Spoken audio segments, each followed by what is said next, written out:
Part 1. Hear a student called Joanna telling her friend about an arts festival, which is being held in the city where they are studying. First, you have some time to look at questions 1 and 2.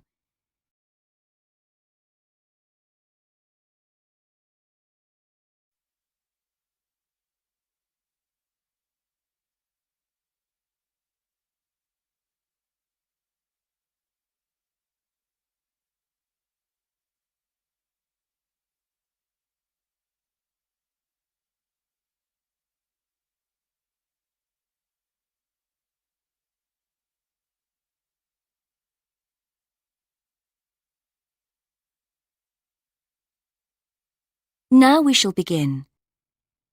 You should answer the questions as you listen, because you will not hear the recording a second time. Listen carefully and answer questions 1 and 2. Hi, Joanna. Where have you been? Hi, Dave. I had to go into college to return a DVD I'd borrowed from the library. Oh, right. But while I was there, I got some information about the City Arts Festival that starts next week. Oh, yeah? I saw a poster advertising it somewhere. Yeah, and I picked up this leaflet from the library. It gives you the website address. So as I was there, I logged on to get more information. Actually, although they've got the full programme of events fixed now, you can't book online, which seems strange. There's a number to phone, though. And are there student discounts? I guess so, but I didn't notice. Anyway, there are 3 things I'd like to see. An Italian film, a rock concert, and an art exhibition. Oh, The exhibition's free, and you don't need to book, so I'll definitely go to that. But I'm going to get tickets for the film in case they sell out. good idea.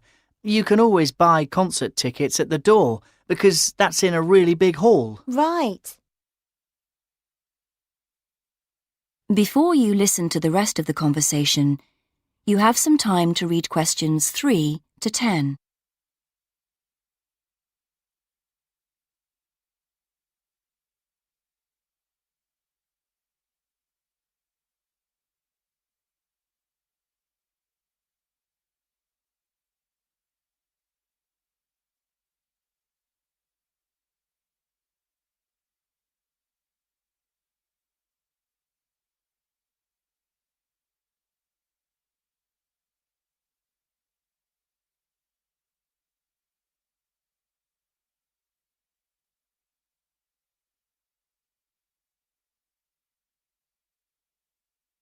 Now listen and answer questions 3 to 10. So, when does the festival actually start? Well, it's usually held the first week of October, but it's earlier this year for some reason. The opening night is September the 20th, and events go on till the end of the month. And have you got that phone number? Yeah, it's here. Look, it's 0967 990 776. OK, I'll write it down. 0967 990 776. Thanks. I thought the local council made a profit from the festival, but it says here that there's a commercial sponsor. It's a local bank. I didn't know that. Neither did I. What other events have they got on? As well as the art exhibitions and stuff that's open every day, there are special events each day. Like on Monday, there's a musical in the City Hall. That's only £3.65 for students. I think I'll give that a miss. I've got football training on Mondays, but I'm free on Wednesday. There's a jazz band on then, and that's only £2.50 for students. Sounds good. Is that in the City Hall too? We could go. Well, I'm busy actually, but it's at the sports centre if you're interested. Oh, right. Thursday's the cheapest event, Only £1.25 for students. And it's on in the library. Can you guess what it is? Probably the college choir. Actually, no. They've not been asked, apparently. Oh. No, it's a poetry evening. Isn't there any modern dance on anywhere? On Friday. That's at the college. It's quite expensive, though. £15 for adults and £12.75 for students. Oh, yes, that is a lot. If I'm going to spend that much, I'd prefer to go out on Saturday. Yeah, me too. But on Saturday night, there isn't live music or a party or anything. Just the fireworks in the city park. And that's only £1.50. Yeah, that'd be good. That is the end of part 1. You now have half a minute to check your answers.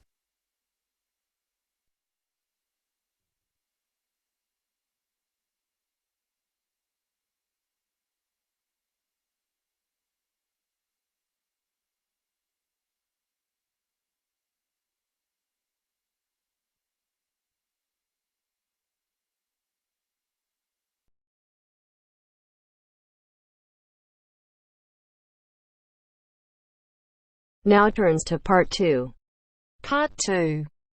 First, you have some time to look at questions 11 to 16.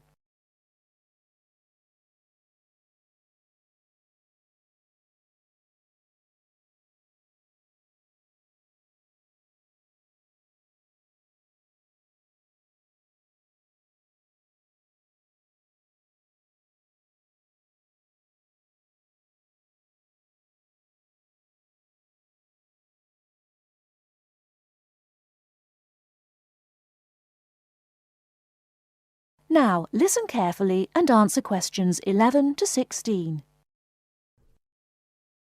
Hi, Joanna. What's the matter? You look a bit depressed. Hi, Kamal. I've just been reading this article in the newspaper about how difficult it is for sociology students to get a job after they graduate. They always want people with work experience. How do you get work experience if they won't give you a job? It's an impossible situation. Yes, I know. It's a real problem. And the article says that some people spend a year or more living at home, doing unpaid voluntary work just to get something to put on their CVs. Really boring stuff like photocopying and addressing envelopes. I don't want to do anything like that. I want a real job. It's the elections for the Students' Union committee posts next month here at the university. All the positions are up for election. Academic officer, sports officer... What's your point? And the position of equal opportunities officer is coming up for election. I'm still not sure what you're getting at. Why don't you stand for it? The post starts in June. You're well known at the university, and I think you would be good at it. Equal opportunities officer? That sounds great. Isn't that the Students' Union officer who promotes equality within the university? Yes, that's right. They raise awareness of equal opportunities for everyone in the university and promote the issue around campus. I'd love to do something for women on campus, but what about my studies? It's a paid sabbatical post. Sabbatical? Yes. That means you take a year off and then start your studies again. Meanwhile, you get really good work experience and you can earn money at the same time. That sounds really interesting. But how do I get elected? You go to the Students' Union, fill in an application form and just give it to the union. Then, I guess, you need to put together a manifesto and try to get people to support you. I'll help you with your campaign, and I'll help you with publicity materials like posters for the notice boards and leaflets to hand out to everyone. It sounds really exciting. What exactly does the Equal Opportunities Officer do? I'm not really sure. Let's have a look at the Students' Union website. There it is. The Equal Opportunities Officer is responsible for anything which concerns women and equal rights, and is responsible to the Students' Union Executive Committee for making sure that any racism or sexism is dealt with. Students' Union officers have to be available for students to talk about any problems they have and try to help them. I would love that part of the job, giving help and advice to students. The whole reason I want to work in social services is to help people. That would be very good experience. It's a big responsibility too. It also says that you're in charge of a budget and you would be responsible for managing a team of people. It's good experience for a management position in the future. Now I'm getting really excited. What about the day-to-day responsibilities? It says here that the Equal Opportunities Officer acts on any health and safety issues. The Equal Opportunities Officer represents all the students on university committees like the Safety Committee and the Equal Opportunities Committee. Lots of meetings then. I don't think I would enjoy all those meetings quite so much. My first aid certificate might be useful for safety issues. Very useful. And you would supervise the running of the creche, make sure that students with young children have access to childcare, that sort of thing. Oh look, the Equal Opportunities Officer also has responsibility for the university bus service. Perhaps I could even get it to run on time. No, don't be too ambitious. We have to get you elected first. Let's take a walk to the union office. Maybe we can meet the Equal Opportunities Officer and talk to her about the job. Great, let's go.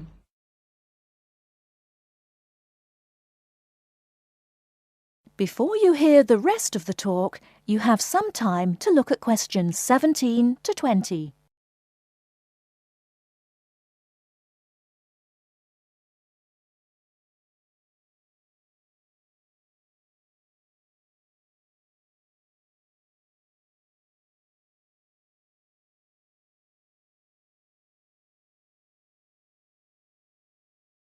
Now listen and answer questions 17 to 20. That's about all I want to say about the course and coursework. As you heard, it's very intensive and there's a lot of work to do. So, how to deal with all the work? It's really important to make sure you have good study skills. It makes the difference between failing, just passing, or doing well on any course. There are workshops given by student service counsellors on study skills. But I just want to put you in the picture with a quick overview of useful study skills. There are 5 points I want to make here. The main thing is to get organised. The first thing you need to do, as soon as you get your timetable and reading list, is to draw up a plan of study. Time management is what all students are bad at. Unfortunately, it's what they need to be very good at. Make up a timetable and put in all the things like lab work, lectures, seminars and tutorials that you will attend. Make a note of exactly what work you will do for each of your courses. Where do we get that from? Your lecturer will tell you exactly how you will be assessed at the end of the course. Make sure that you add in time for reading, preparing seminars and so on. Put deadlines into your study plan and put these deadlines into your computer to remind you when they are. With deadlines you need to be realistic and know yourself. Are you the kind of person who leaves things to the last minute? If you are, make sure you remind yourself about deadlines well in advance. Don't leave things to the last minute. That sounds like me. Aim to have a balanced life of academic work, a paid job if you need one, and social activities. As a rough guide, you should be doing 40 hours of academic work per week, and 5 to 15 hours for a part-time job, no more. The second point is don't be late or miss lectures. Remember, the person giving the lecture is probably the same person who sets your exams. In lectures, you hear information from the person who will be testing you on it. You will take much longer to gather it from other sources. Classes offer an opportunity to ask questions about difficult material, and you won't miss extra information. Thirdly, make sure that you regularly reread your notes from lectures, books and handouts. This will help you remember what you have done. Finally, 2 more important points. We expect you to work long hours on your own. The information we give you in tutorials and lectures is just a starting point, often comprising the main points of themes of the subject. After this, it's up to you to go into detail about the topic and be familiar enough on certain points to give a seminar on it if asked. The next and last point is this. You need to think about what you read and any information you get on a topic. We are looking for students who can evaluate material critically, students who can think critically. Students who simply read and remember information do not make as good progress as students who think about the subject and form their own opinions on it, based on looking at the subject from all points of view. So we are not just learning facts and figures. Facts and figures are an important part of learning, but not the most important thing. It's what you do with them that is critical.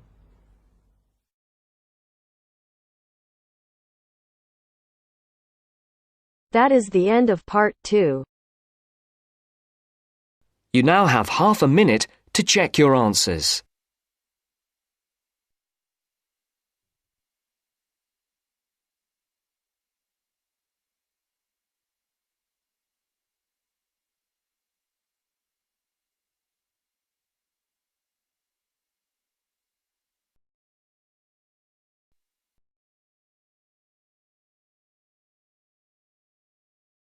Now turns to part 3.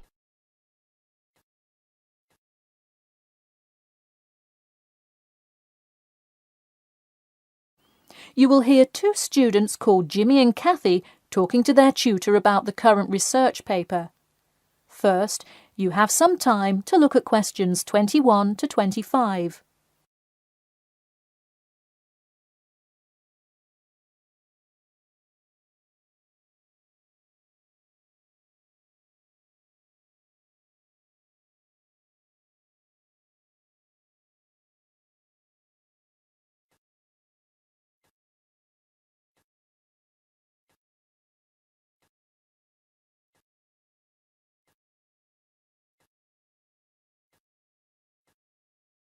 Now, listen carefully and answer questions 21 to 25. Before we start, Jimmy and Kathy, thanks for coming in today to talk about your current research paper. Well, I will also give you some suggestions for your future presentation later. That's great. OK, I've read the introductory chapter, and so far I like where you're going with your research, you two. Thanks. What did you think of the procedure section? I haven't got there yet.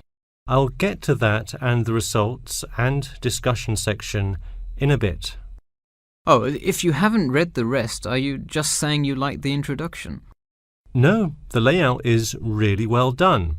You have each section clearly marked and have the header and footer perfectly formatted, and your title page is right on the money. A lot of students have trouble with that one. To be honest, we did refer a lot to the example we received in class. That's good to do for spacing and layout, as long as you're not also copying the information. The background information is a little sparse though. You may want to add to it. You think so? I was more worried about whether I had enough data. You definitely need more background information. I would think about finding some more online articles or doing more research in the campus library. That's a good idea. We can go tomorrow. I find it too tough finding the subject matter in the online journal database. I also like being able to flip through the physical journal as opposed to trying to scroll down on a computer. Me too. Oh, I almost forgot. I've included all of my citations in the abstract, but could you help me with the bibliography? I should be using a bibliography, right? Not an appendix. Sure, I can help with that. Yes, for this type of scientific research paper, list all sources that you cite in the body of your paper in a bibliography. Go to the website I gave you last time to see the exact way to list each source. Okay, thanks. I'll do that. We still have a lot of things to fix up. Yeah, but there's a lot of good stuff here to work with. So enough about the paper. How is the presentation going?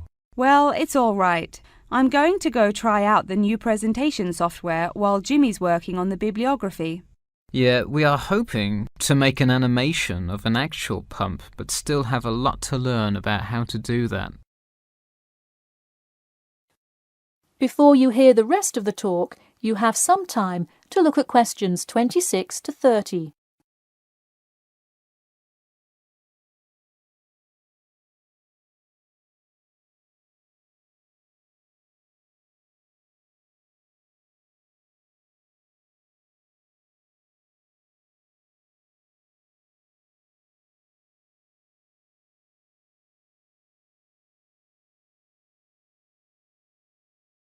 Now, listen carefully and answer questions 26 to 30. Who would have thought before we started this project that we would be able to recreate the motion of a pump? This stuff is just so interesting. So glad to hear it. Yeah, I am glad I took engineering this semester. I would definitely like to keep up with it. You know, there's an organisation called the Machine Engineer Society. You should look into joining it. You'd need to score well in your engineering class to qualify, but I think you can do it. Interesting. I will definitely check it out. I would really like to get in contact with some professionals in the engineering field to find out more. I don't really know anyone in the field now, though. I think if you keep meeting people in your classes and professors, you'll be able to get in contact with some really helpful people. Well said, Jimmy. If engineering pumps is something you both are specifically interested in, make sure you stay up to date on new developments. In fact, you could visit the local water treatment facility periodically to see what new developments are going on. That may be a good way to get some practical experience. Well, I don't think they would let you handle any equipment by just visiting the facility. If you really want to get your hands dirty, so to speak, I would recommend instead seeking a summer internship. Wow, you have so many helpful suggestions for getting a leg up. Now, if only you could tell me how to get my work published. Wouldn't that be nice? Well, honestly, all you really need to do is, once you have a dissertation, present it. Present it often and to many audiences, and once you get feedback, adjust it. You'll get published one day. Wow, this meeting has been truly inspiring. Thanks for your help. That is the end of part 3. You now have half a minute to check your answers.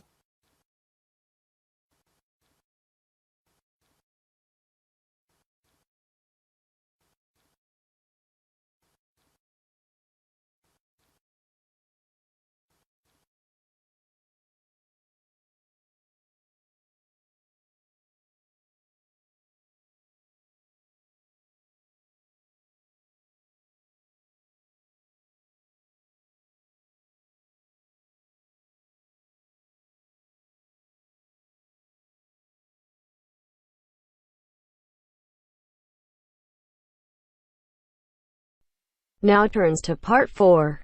Part 4. Listen to the following talk between two friends and answer the questions with no more than 3 words. First, you have some time to look at questions 31 to 40.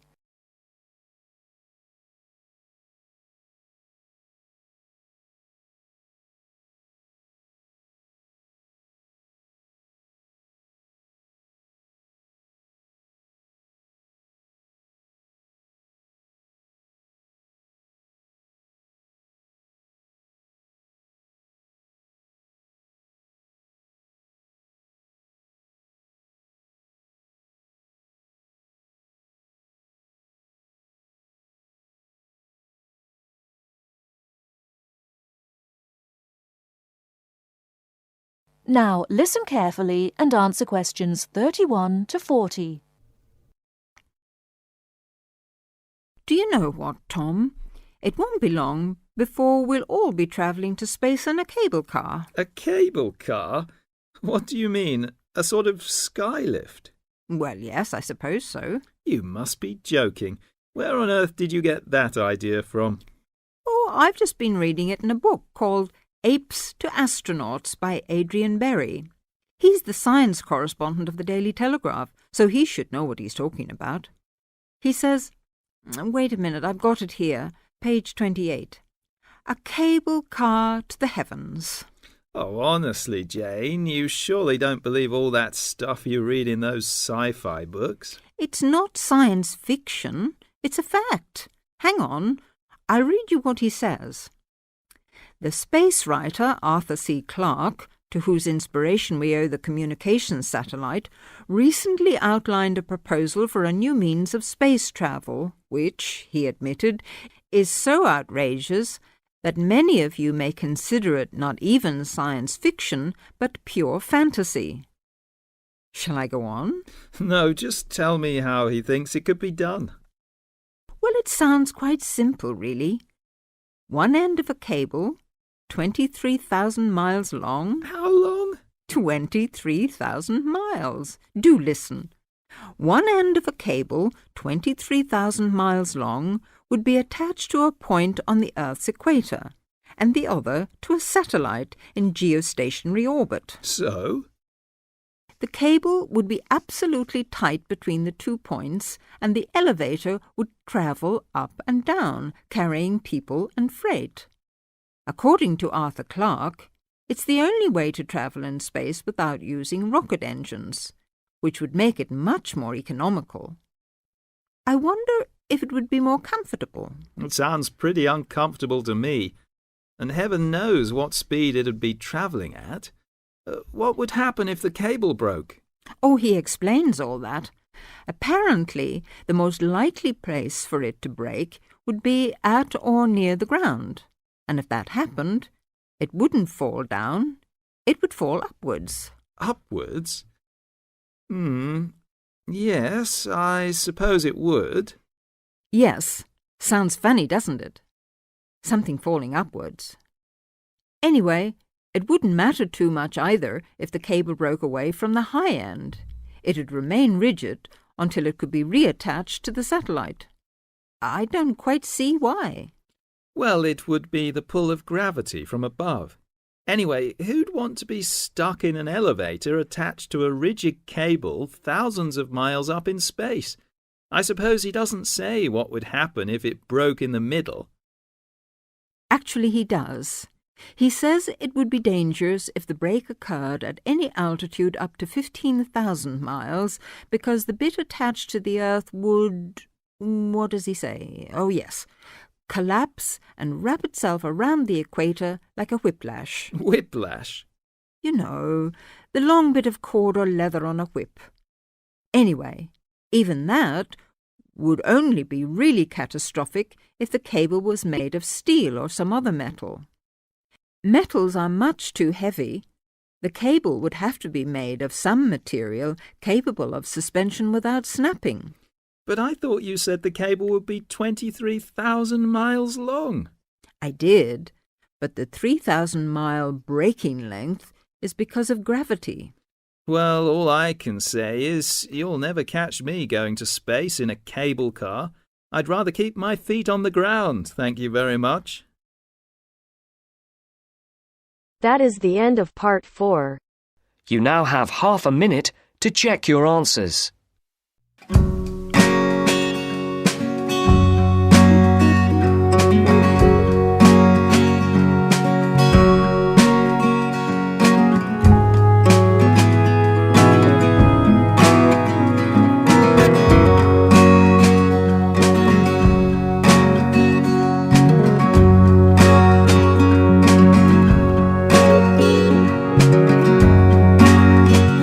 Welcome to our channel. Today in this video I'll discuss with you writing task 1, and the question for today is the diagram shows how apple juice is produced. So this diagram is showing that how the apple juice is produced.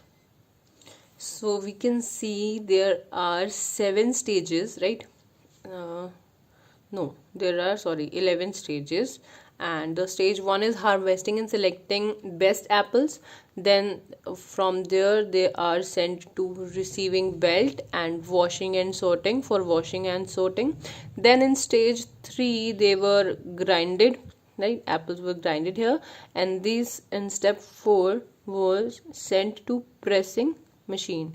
And stage 5 is centrifuger, separates water from apple concentration. In stage 6 aroma is added to the concentration. So a fragrance is added to the concentration.